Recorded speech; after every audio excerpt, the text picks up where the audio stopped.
Grebennikov claimed that he could fly this thing or levitate it, and it would go around at almost 1,000 miles an hour. Now you ask, how can that happen? You know, well, he said that there was an energy field that built up around this thing due to this gravity field building up in the platform, and by this thing building up, it built out a force field that basically surrounded him and protected him from the local environment. So even though he was flying at 1,000 miles an hour, you could go, you know, you could be wearing your Sunday best suit and not get it flutter a bit at 1,000 miles an hour. But if you get into the other things that he did with shape, they almost mirror the stuff that I discovered. And it proves, I guess, that, you know, there's either two crazy people in the world or there's two people that have found the same discoveries. When Sandy Kidd goes out to the lock-up garage behind his house in Dundee, he is going into a world of his own. This place has been his prison for the past 4 years. Here he has spent every minute building a machine. A very special machine, a machine which he says will open up the universe.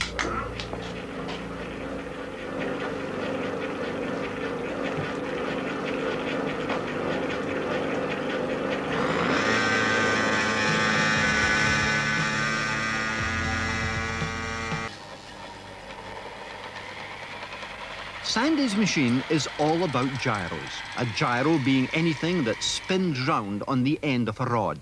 They behave dramatically when subjected to certain forces. This gyro weighs 50 pounds and has been fired up to rotate at over 2,000 revs a minute, so that Professor Laithwaite, an expert on the subject, can demonstrate the basic concept of Sandy's device. Very little effort required, about as much as lifting an umbrella, and no centrifugal force. Now, of course, we have the problem of stopping it.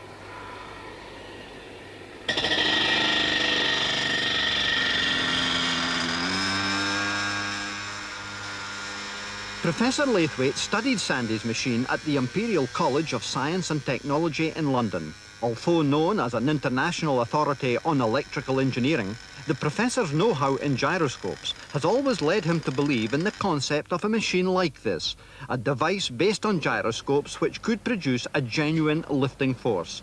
When he saw Sandy's invention create such an effect, congratulations were in order. That is fantastic. There can't be any doubt. I mean, there you go, there's a whole object that goes up. By whatever means, it goes up. Is he the first person to have done this? No. Others have done it, and inevitably have modified their machines to try and make them better, stopped them from working, and they've never been able to recreate the original machine. I've had several like this. So how does Sandy Kidd stand then? Well, he didn't make the mistake of meddling with his first machine. He kept it, so that when he made a second machine that didn't work, he said, what's the difference between this and my first machine? It's only the first machine made better. Then he realised he'd lost some of the flexibility through the rather loose engineering of the first machine and was able to see what it was that was making it go. So then he's been able to make a better machine, knowing what it is that makes it go. In deciding on the basic design of the machine, I knew I had to somehow mount two gyros within a structure at a critical angle, and by subjecting them to certain forces through rotational movement, produce a lifting force through the action of the gyros. The whole machine is designed to spin round like a top. When this happens, the gyroscopes want to fly off the end of their axles because they are being subjected to what is called centrifugal force. With the gyros themselves being driven at a very high speed in a certain direction, they react to the centrifugal force by swiveling upwards and taking the machine with them. Because of its design, it is only able to rise 2 inches off the bench, but the machine is capable of climbing to any height you want. The machine produces a thrust equal to 10 or 12 ounces, but the device itself weighs 7 pounds. To calculate this lift, therefore, Sandy devised a counterweight system consisting of a piece of string attached to the top of the machine, threaded round 2 overhead pulleys, then tied to an old vise loaded with 4-inch nails.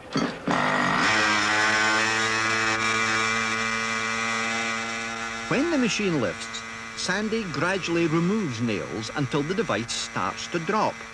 The lift achieved is equal to the weight of the nails taken away. Now, this may all seem a bit crude, but such ingenuity is the stock and trade of the inventor. Vertical motion, Yeah. and it appears to work quite well at that.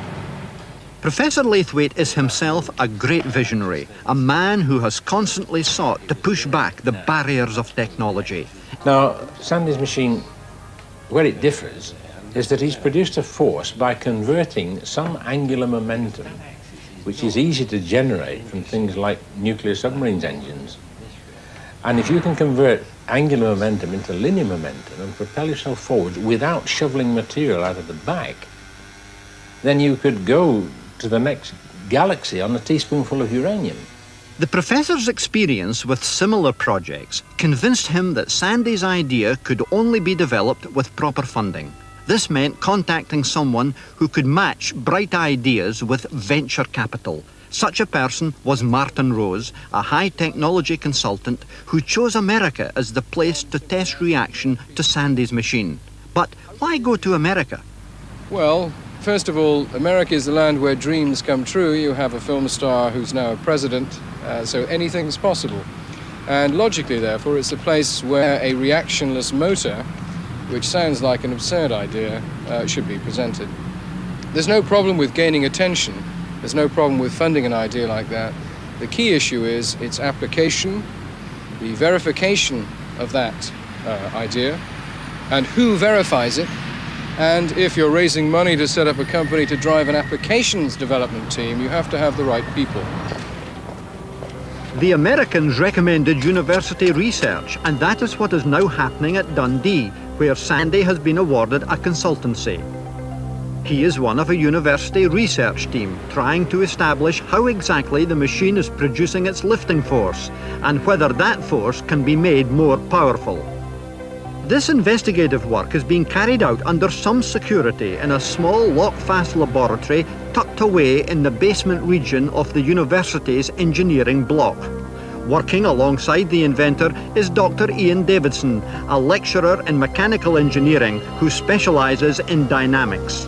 What we hope to do is a series of tests to try and see what the overall performance of the machine is. And these will be broken down basically into an initial set of tests which will measure the sort of overall properties, followed by a series of more complicated tests which might help to tell us something about what is happening inside the machine. The first test will be some overall force measurements on the lifting effect, and we've set up a force transducer, just a little lever, and on the lever we place what we call a strain gauge, which when it's stretched gives an electrical signal, and that we can display on a counter or an oscilloscope. It certainly is a very complicated phenomenon, so it will need a bit of time before we can actually pinpoint the actual mechanism which is creating this force. It's a difficult problem mathematically, and I would have thought that it's the sort of thing that we might well contemplate as a research project for a 3-year PhD or something of that nature. As interesting as that? I would say so, yes. Because the machine generates such momentum, the university authorities have insisted that it can only be run behind a strong metal guard.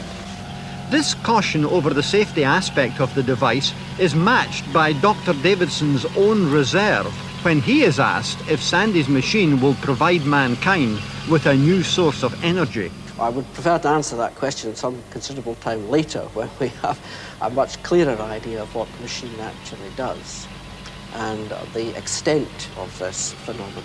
At the moment, it is an interesting phenomenon. Let's examine it and see what might come from it. One man at Dundee University who harboured no doubts about Sandy's machine was Dr. Bill Ferrier, a senior physicist. Like Professor Laithwaite, he was deeply impressed with both man and machine. Bill and I became great friends through this machine, and he often came around at night, spent many hours discussing gyroscopic theory. Bill was working on a mathematical formula to explain away the workings of the device, and he informed me that he was getting pretty close to putting some answers together. Unfortunately, Bill died in late summer 1986, and since then nobody's been able to reproduce his work. But Bill did leave this written endorsement of my work. There is no doubt that the machine does produce vertical lift. I am fully satisfied that this device needs further research and development.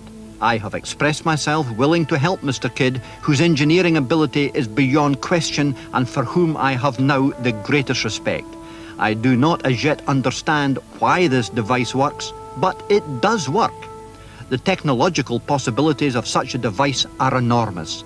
Its commercial exploitation must be worth millions. I have not seen anything of this type before. I find it interesting, and as a dynamicist, I would very much like to be able to track down what is actually happening. It may take you years, but if you know you're going to get there, and you've got the patience and the perseverance, you've got all the ingredients you need. My prediction is eventually I will win through. I've got this far. It was a struggle. I have got to assume that having got into a university establishment, that I'm winning. It's taken time, but I'm getting there. And I have got to allow the academic chappies to make up their own mind at the end of the day. Eventually, they've got to come round to the same conclusion as me. Is it going to change the world? I think it will.